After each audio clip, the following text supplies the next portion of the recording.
dibolehkan untuk berdusta harus bagi seseorang laki-laki berdusta akan istrinya yang durhaka akan dia, supaya ia kembali kepada taat. Nah, urinang ka ngambuk, kamu runing, kamu no, kamu deh, kacungom. Bedah lah kau mau kepengun terus rumah.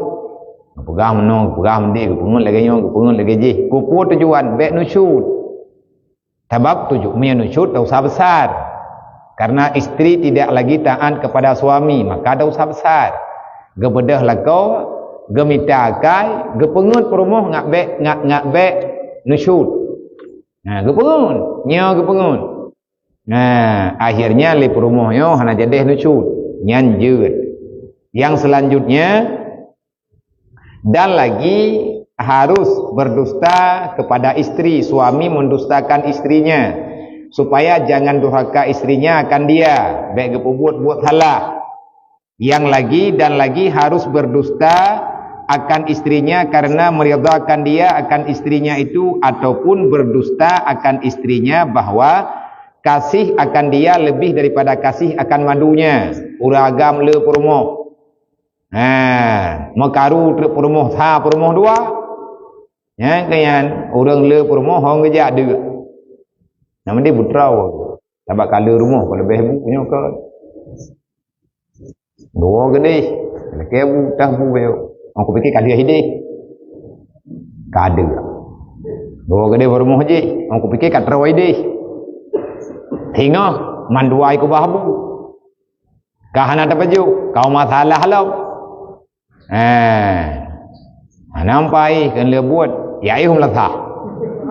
Wo kedih dan dah pintu, wo kedih dan dah pintu, toto pintu. Thoi luar melap-melap. Hai lung, wo kenau. Kau buka pintu hai. Kamu sini buka wo kedih. Ini luar ni. Kau masalah lo, idih fikir idih. Nyan gara-gara salah-salah perasaan. Perasaan perumohnya sayang ke perumoh je, perasaan perumoh je sayang ke perumoh je. Ang wate gedu ada doi lah konya mau ketemengan trek.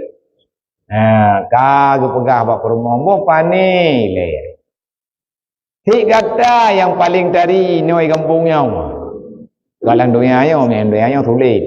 Ge pegah ti kaya pulan pulin kamono kamende ke miurinyang tapi pantang tak pujawa. Yang benar yang delung. Yang tengok tak buka surah. Putenang ke, lang tenang ya. Dawa masalah madu-madu. Biasa madu mameh nyop he. Gai cetok iku meto. Jadi kepada hana konnya apa ni ya, tigata lembuita. Anda tego gede tigata lembuita. Mantabohnya lembuita yang tinggal temungut ti urau. Kepungut bek dawa. Ngak bek pergi. Nyan pengut lagi lang agama boleh.